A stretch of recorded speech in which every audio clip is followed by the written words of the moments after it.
Hello friends, welcome back again to our YouTube channel Defence Planet. तो कैसे हैं आप सभी? I hope you all are good. I hope सभी ने क्लासेस रिवाइज करी होंगी। जितनी हमारी 5 क्लासेस हो गई ना बायो की, अभी 5-6 क्लासेस और होंगी, ज़्यादा से ज़्यादा 7-8। उसके बाद ज़्यादा बड़ी क्लासेस नहीं होंगी, 20-25 मिनट या फिर आधे घंटे की क्लासेस होंगी। उसके बाद सारे आपके सारे टॉपिक्स कंप्लीट हो जाएंगे बायोलॉजी के। उसके बाद हम लोग स्टार्ट करेंगे फिजिक्स से, राइट। तो आज हम अपनी क्लास स्टार्ट करेंगे और आज हमें पढ़ना है इंसानी दिल, है ना। आज सबका पुराना दुख दर्द बाहर आ जाएगा, है ना। और अभी जिनके दिलों में लोग बसे हुए हैं उनके डाउट्स क्लियर हो जाएंगे कि दिलों में कोई नहीं होता। दिलों में से वॉल्स, खून, मसल्स वगैरह होती हैं जो है ना आपके दिलों में, वो आपके दिमाग में होता है। वो आपके दिल से निकाल के दिमाग में डाल देंगे आज, राइट। तो स्टार्ट करते हैं हम रेस्पिरेशन टॉपिक से स्टार्ट करेंगे। रेस्पिरेशन कंप्लीट हो जाएगा, उसके बाद हम लोग करेंगे अपना दिल। तो रेस्पिरेशन देखो 2 तरह की होती है। एक होती है एरोबिक रेस्पिरेशन, जो होती है वो ऑक्सीजन के प्रेजेंस में, और होती है एक एनारोबिक रेस्पिरेशन, ठीक है। ये होती है एब्सेंस ऑफ ऑक्सीजन। एक तो ऑक्सीजन के प्रेजेंस में होगी, एक एब्सेंस ऑफ ऑक्सीजन में होगी, राइट। अभी देखते हैं एनसीईआरटी से क्या क्या लिख रखा है इसमें। देखो, पहली चीज जो हमने देखी थी कि the food material taken during the process of nutrition is used in the cells to provide energy for various life processes, जो हमने पहले ही पढ़ी थी। फिर आता है diverse organisms do this in different ways. Some use oxygen to break down glucose completely into the carbon dioxide and water, and some use other pathways that do not involve oxygen. ठीक है, लेकिन हर एक case में क्या होगा, हमारी point यहाँ से है, हर एक केस में चाहे ऑक्सीजन यूज हो रहा हो चाहे नहीं हो रहा हो, पहला स्टेप क्या होगा, break down of glucose into 6 carbon molecule. Glucose, जो ग्लूकोज होता है 6 कार्बन मॉलिक्यूल होता है, into 3 carbon molecule called pyruvate. ठीक है, समझे। इन्होंने कहा है कि कैसी भी रेस्पिरेशन हो, कैसी भी हो, लेकिन सभी केसेस में क्या होगा, पहला स्टेप जो होता है ग्लूकोज जो कि 6 कार्बन मॉलिक्यूल है उसे 3 कार्बन मॉलिक्यूल में कन्वर्ट कर दिया जाता है, जिसे हम कहते हैं पायरुवेट। और जो ये प्रोसेस होता है ये कहाँ पर होता है हमारा, ये होता है हमारे साइटोप्लाज्म में। देखो यहाँ पर लिख भी रखा है, this process takes place in the cytoplasm.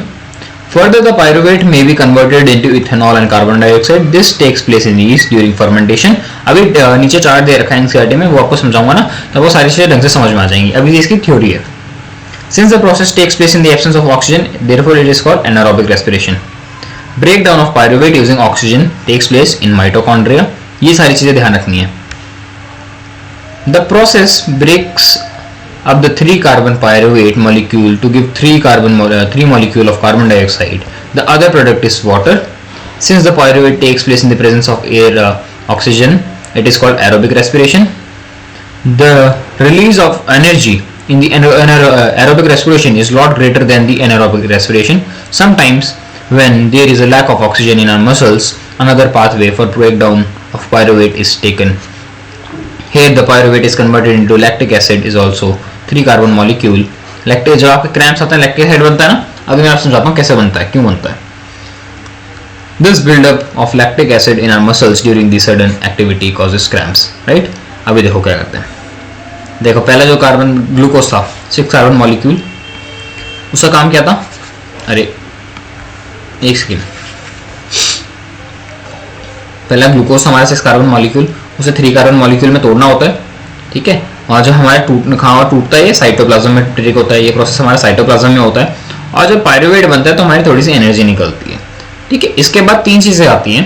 पहला होता है इन एब्सेंस ऑफ ऑक्सीजन, जिसे हम क्या कहते हैं, एब्सेंस ऑफ ऑक्सीजन, जिसे हम कहते हैं एनारोबिक रेस्पिरेशन।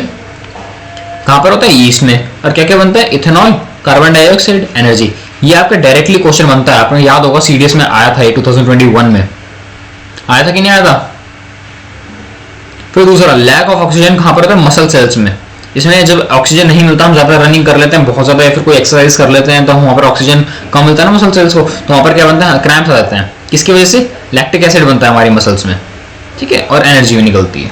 फिर आता है हमारा प्रेजेंस ऑफ ऑक्सीजन, जो कि हमारा माइटोकॉन्ड्रिया में होता है, ये वाला प्रोसेस। इसमें क्या क्या होता है, कार्बन डाइऑक्साइड, वाटर और एनर्जी निकलती है। आप ये ग्राफ पढ़ लो, इतना पढ़ लो, बाकी मैंने आपको समझाने का काम ऊपर कर दिया है। अगर ये ग्राफ भी कर लोगे ना तो पेपर में एक क्वेश्चन नहीं रुकने वाला इस टॉपिक से, समझ गए। तो ये वाली चीज हो चुकी है हमारी कंप्लीट। फिर आता है the energy release during cellular respiration immediately used to synthesise molecule ATP. कुछ नहीं है, ये आपके सिर्फ पढ़ने के लिए, अंडरस्टैंडिंग के लिए, ज़्यादा कुछ नहीं है इसमें। सिर्फ आपको ये समझाया गया कि कहाँ कहाँ पर किस तरह से एनर्जी यूज़ होती है, कैसे कैसे एटीपी बनती है, वो देख लेना। अब आता है हमारा टॉपिक यहाँ से ह्यूमन रेस्पिरेशन का, क्योंकि हमने जो प्लांट्स वाले हमने उससे देख लिया कि लीव से हमारे जो एक लीव्स में होता है, लीव्स में स्टोमेटा के बाहर गार्ड सेल्स होते हैं जो स्टोमेटा को बंद खोलने का काम करते रहते हैं, और ये दिन के टाइम रात के टाइम कब खोलता है, और इसके थ्रू गैसेज एक्सचेंज होती रहती हैं, रूट्स और स्टेम से भी होती हैं। तो ये चीज़ें हमें पता है। अब हमें ह्यूमन का पढ़ना है। In human beings, air is taken into the body through nostrils. The air passes through the nostrils, is filtered by the fine hairs that line passage. The passage is also included the mucus, which helps in the process. ये सारी important चीज़ें नहीं हैं इसमें। आपको सिर्फ important चीज़ पता है क्या है? गैसेज एक्सचेंज कहाँ होती है, क्वेश्चन ये आएगा। ठीक है, अभी हम देख रहे थे गैसेज एक्सचेंज कहाँ होती है, within the lungs. The passage divides into smaller and smaller tubes, finally terminate in the balloon-like structure, which are called alveoli. Singular alveolus कहते हैं singular को। The alveoli provide a surface where the exchange of gases takes place. आपका जो important question है, जो चीज़ें important है, वो इस पॉइंट से बनेगा। The walls of alveoli contain the extensive network of blood vessels, not necessary, पर आपको ये फिर भी चीज़ें पढ़नी है। इसमें डायफ्राम वाला टॉपिक आता है, डायफ्राम वाला मैं बता देता हूँ, इसमें लिख रखा है कि नहीं? हाँ लिख रखा है, देखो। As we have seen earlier, when we breathe in, जब सांस लेते हैं, we lift our ribs and flatten our diaphragm. ये देखो, इस तरह से ना हमारे लंग्स होते हैं, यहाँ डायफ्राम होता है। मैं आपको समझा देता हूँ।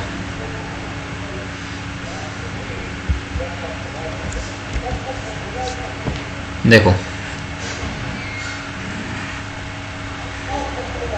ये हमारे लंग्स हैं, यहाँ एक डायफ्राम होता है। जब हम सांस लेते हैं, यहाँ हवा भरती है ना, इधर हवा भरेगी तो डायफ्राम फ्लैट हो जाता है, इस तरह से एकदम सीधा हो जाता है। लेकिन जब हम सांस छोड़ते हैं, हमारी हवा लंग से निकल जाती है, डायफ्राम ऊपर आ जाता है, इस तरह से होता है।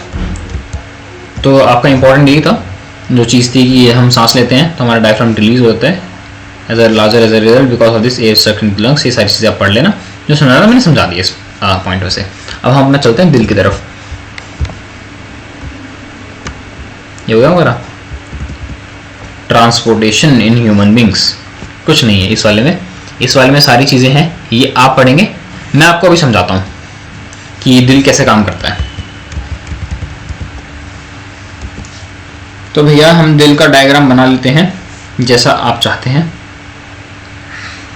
मान लो ये आपका दिल है, मान लो, ऐसा होता नहीं है पर समझाने के लिए तो कुछ भी करना पड़ता है ना। चलो बड़ा बना देता हूँ इसको थोड़ा सा, एक सेकेंड।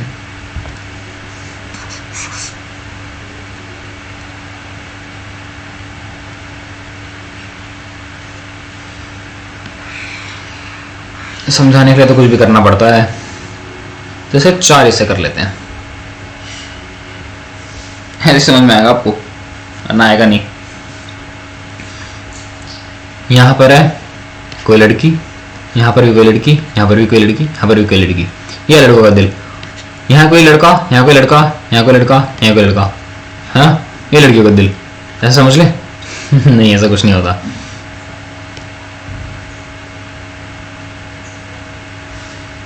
देखो हमारा राइट लेफ्ट जो होता है ना दिल का, वो उल्टा होता है। दिल थोड़ा सा उल्टा काम करता है, इसलिए दिमाग को सोचना पड़ता है, ज़्यादा होना, वो दिमाग को ज़्यादा जोर डालना चाहिए, क्योंकि दिल हमारा उल्टा होता है। ये साइड राइट होती है, लेकिन ये हमारी चीज़ होती है लेफ्ट। और जो हमारे ऊपर वाले पार्ट्स हैं दिल के, वो एट्रियम्स होते हैं। ये है राइट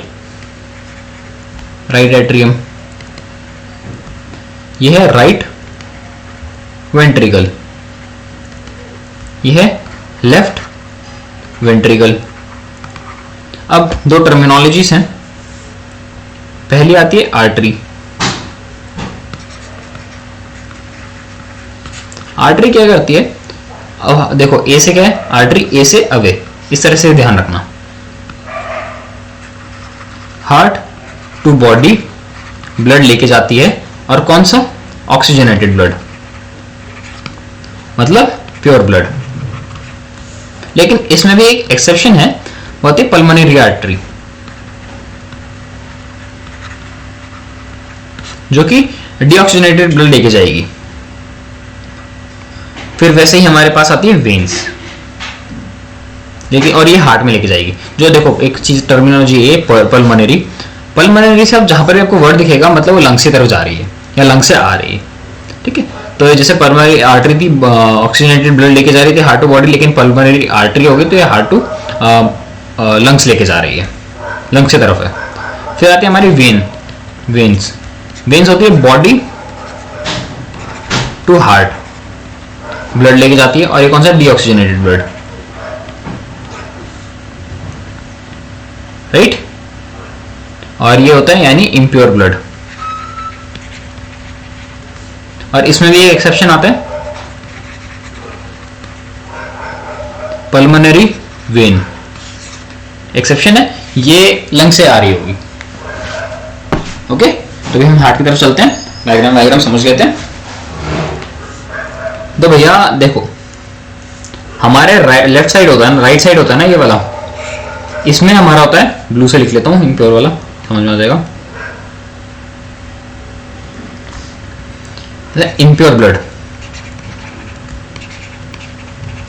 लेफ्ट साइड जो होता है वो हमारा इम्प्योर होता है, और जो राइट साइड होता है यहां पर वो हमारा होता है प्योर ब्लड।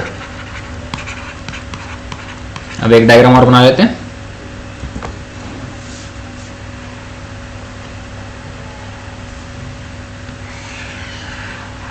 ओहो क्या शेप बनी है, वाह वाह वाह, खराब होगी, चलो कोई नहीं। देखो हमारे राइट ऑरिकल में यहां पर इस वाले पोर्शन पे ब्लड आ रहा है, इम्प्योर ब्लड है ये। और जहां से आ रहा है, जो ये चीजें हमारी, ये जिन ट्यूब से आ रहा है इन्हें हम कहते हैं वेना कावा, राइट। फिर यहां से ये जब ब्लड यहां पर राइट ऑरिकल में आया, फिर उसके बाद यहां पर ना वॉल्स होती हैं, वॉल्स के थ्रू ब्लड यहां चला गया राइट वेंट्रिकल में। फिर यहां से पल्मोनरी आर्टरी, यहां से एक आर्टरी जाती है इस तरह से, जो लंग्स की तरफ जा रही है। मैंने बताया ना एक्सेप्शन है,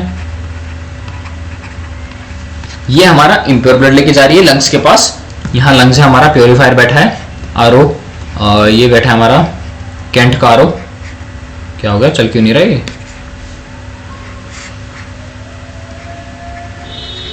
लंग्स जो हमारा आरओ है, इसका कैंट का आरओ है, जो यहाँ पर ले जाके प्योर करेगा इनको।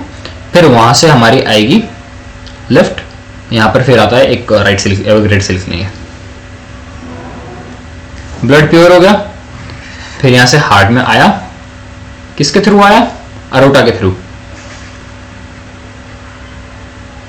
ओके, पल्मोनरी वेन, सॉरी मैं गलत कह रहा हूं।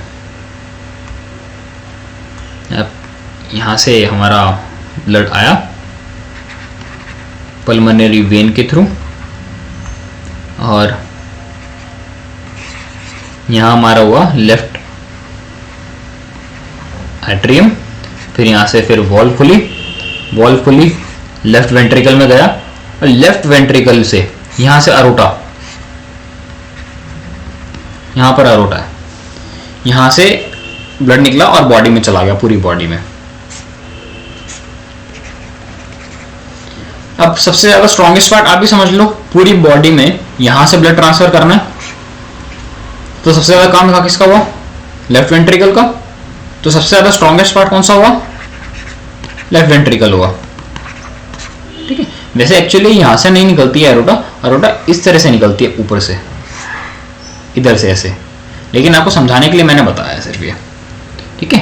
आई होप समझ गए होगे सभी को, दिल का काम समझ में आ गया होगा। छोटा सा ये दिल वेना कावा से आया, ब्लड आया, इसमें राइट एट्रियम में गया, नीचे वॉल्व के थ्रू राइट ऑरिकल में, वेंट्रिकल में गया, फिर वहां से पल्मोनरी आर्टरी ऊपर चली गई, लंग्स के पास आरओ से लेके, आरओ था हमारा लंग्स, पल्मोनरी आर्टरीज के पास ले गई, फिर लंग्स के थ्रू जो प्योर हुआ था, फिर वो वहां से पल्मोनरी वेन के थ्रू आया लेफ्ट ऑरिकल में, फिर नीचे वॉल्व खोला, लेफ्ट वेंट्रिकल में गया, लेफ्ट वेंट्रिकल से हमारा अरोटा के थ्रू पूरी बॉडी में चला गया, राइट। आपको ये टर्मिनोलॉजी याद रखनी है, लेफ्ट और right atrium, right ventricle, left auricle, atrium या फिर राइट लेफ्ट वेंट्रिकल, और फिर aorta, vena cava, pulmonary artery, pulmonary veins, lungs और बॉडी। हमारी ये सारी चीजें जो हैं ये आपको करनी है। और लंग्स में प्योर किस जो ब्लड होता है ये प्योरीफाई किस प्रोसेस से होता है, जो प्रोसेस जो होता है प्योरीफाई करने के लिए उसे कहते हैं, वो भी समझेंगे हम। Process to purify blood in lungs is known as diffusion. बस हमारा ये कंप्लीट हो गया दिल। ये सारी चीजें इसमें लिख रखी हैं, सारी चीजें इसमें लिख रखी हैं। Right atrium, left atrium, right ventricle, left ventricle, pulmonary vein, pulmonary artery, aorta, vena कावा।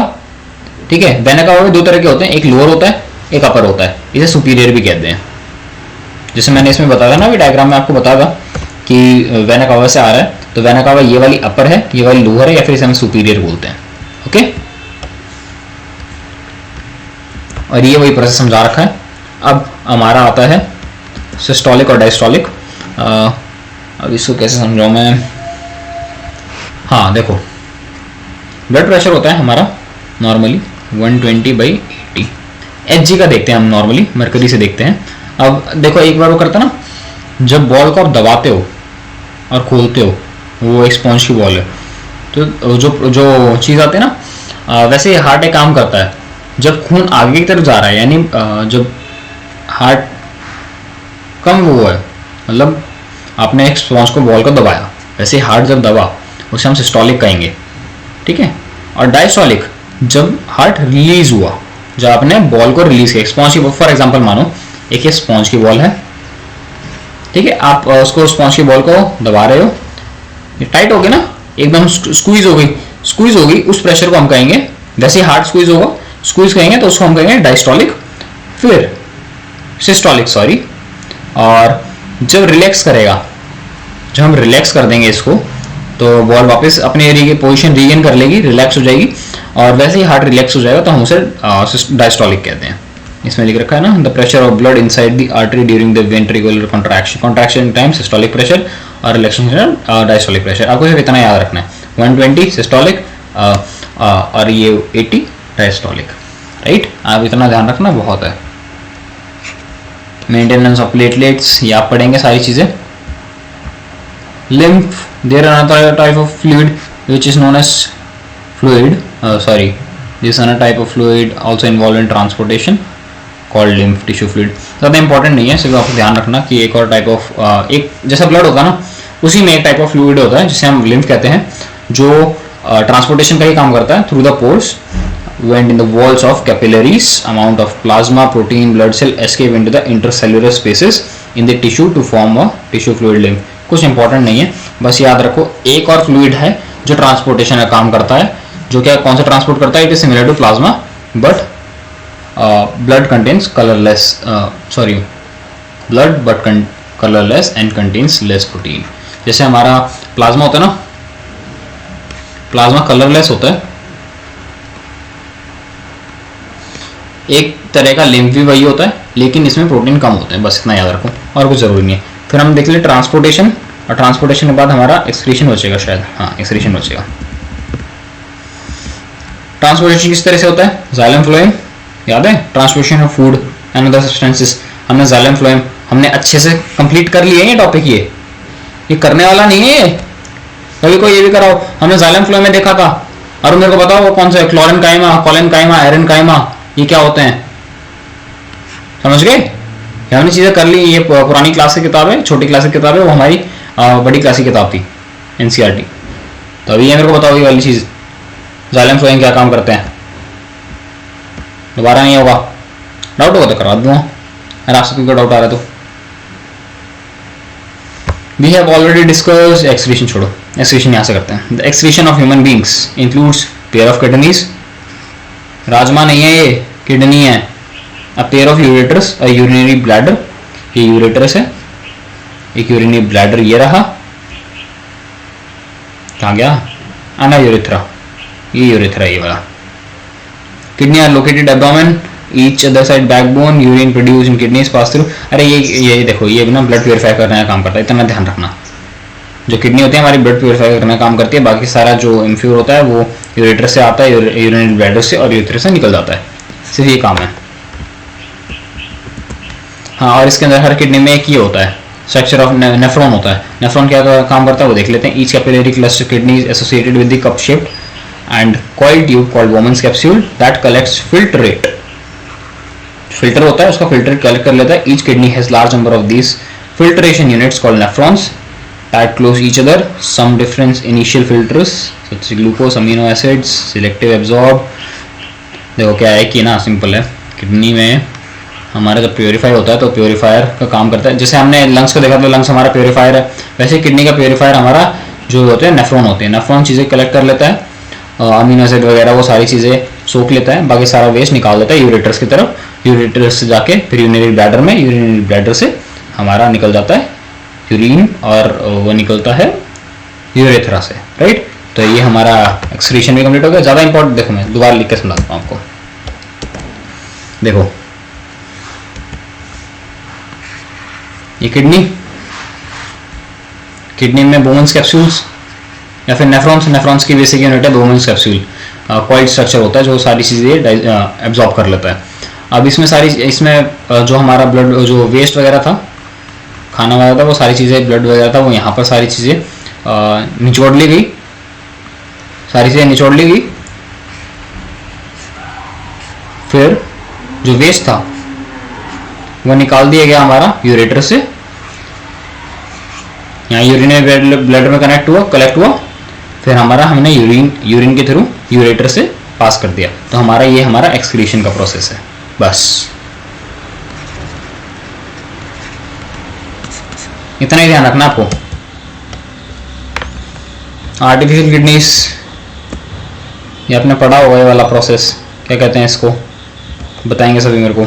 लिखा तो नहीं, हाइड कर दूं क्या, लिखा हुआ है तो देख लेते। लिखा हुआ है आर्टिफिशियल किडनीज डायलिसिस, यार लिखा हुआ है, क्यों नहीं लिखा होगा। जब देखो किसी बंदे की पता ना, कई बार किडनी खराब हो जाती है लोगों की, आपने देखा होगा कि एक मशीन के थ्रू ब्लड प्योरीफाई किया जाता है और उससे वेस्ट वगैरह निकाला जाता है ना। ब्लड प्योरीफाई करके जो प्योरीफाइड ब्लड है वो इंसान की बॉडी में दोबारा डाल दिया जाता है, तो उसे हम डायलिसिस कहते हैं। ये वाला आप अपने आप से पढ़ेंगे। एक्सक्रीशन इन प्लांट्स, इसे हम ट्रांसपीरेशन भी कहते हैं। पत्तों के थ्रू स्टेम लीव्स सारा अपना जो पानी वगैरह लूज कर देता है, तो हमारा एक्सक्रीशन इस प्लांट होते हैं। They can rid of excess water bye transpiration. ये वाला प्रोसेस, ट्रांसपीरेशन कुछ नहीं है, देखो एक पेड़ है मान लो, ठीक है, अब धूप ज़्यादा हुई तो उन्होंने मतलब इनको भी तो रिलीज करना होता है अपना वेस्ट, तो पत्तों के थ्रू पानी इस तरह से निकलता रहता है, और जगह से भी निकलता रहता है, एक्सेस वेस्ट निकलता है, और इसी को हम ट्रांसपीरेशन कहते हैं, और यही एक्सक्रीशन इन प्लांट्स होता है। For waste in plants use effects many tissue consider dead cells and they can even lose parts. हाँ, कहीं पर पत्ते जो होते हैं ना, पत्ते सूख जाते हैं और वो टूट जाते हैं, तो वो भी एक्सक्रीशन का ही पार्ट है, क्योंकि वो डेड सेल्स जो उसमें पत्ते के होते हैं वो सेल्स डेड हो जाते हैं। Many plants waste produces are stored in cellular vacuoles. Waste products may be stored in leaves that fall off. Other waste products are stored resins, gums. Not necessary. ठीक है, आपको बता दिया मैंने, जितना मैंने बता दिया उतना इनफ है, मोर देन इनफ है, और आपका इससे बाहर नहीं आने वाला। ठीक है, kidneys in human is part of the system of excretion, सही बता सकते हैं। The xylem in plants are responsible for transportation of food. नहीं सॉरी, वाटर फूड फ्लोइंग का होता है। The autotrophic mode of nutrition requires, कौन सा रिक्वायर, क्लोरोफिल कौन सा, या ऑल ऑफ द अबव? मेरे हिसाब से ऑल ऑफ द अबव है, आप बताओ सही कौन सा है। The breakdown of pyruvate, carbon dioxide, water energy take place in cytoplasm, mitochondria, chloroplast. ये तो है ही नहीं, इन दोनों से बताओ। माइटोकॉन्ड्रिया में तो एनर्जी बनती है यार, सिंपल सी बात बताओ यार, यहाँ पर इसमें पायरुवेट कन्वर्ट होता है साइटोप्लाज्म में। इस तरह के क्वेश्चन ही हमारे सीडीएस में आते हैं। ठीक है, आई होप सभी का दिल क्लियर हो गया होगा। तो दिल में क्या है, खून पंप हो रहा है बस, और कोई नहीं है दिल में। ठीक है, समझ जाओ। अभी हम चलते हैं, क्लास को ओवर करते हैं। हमारा ये वाला टॉपिक ओवर हो गया, कल से हम स्टार्ट करेंगे दूसरा टॉपिक अपना। शायद हम कंट्रोल एंड कोऑर्डिनेशन करेंगे अपने दिमाग का। आपके जो दिल में जो लोग थे उनको उठा के अपने दिमाग में तो डालना है, तो हम वो करेंगे। उसके बाद हम लोग चलते हैं फिर जल्दी से कंप्लीट करते हैं अपनी बायोलॉजी। थोड़ी सी रह गई है, 4-5 क्लासेस या 5-6 क्लासेस ही रह रही है। इसके बाद हम ये कंप्लीट वगैरह करके फिर अपना मूव करते हैं बायोलॉजी की तरफ, सॉरी फिजिक्स की तरफ, राइट। हम क्लास को ओवर करते हैं। बाय, टेक केयर और रिवाइज करते रहना क्लासेस को, ठीक है। रिवीजन जरूरी है।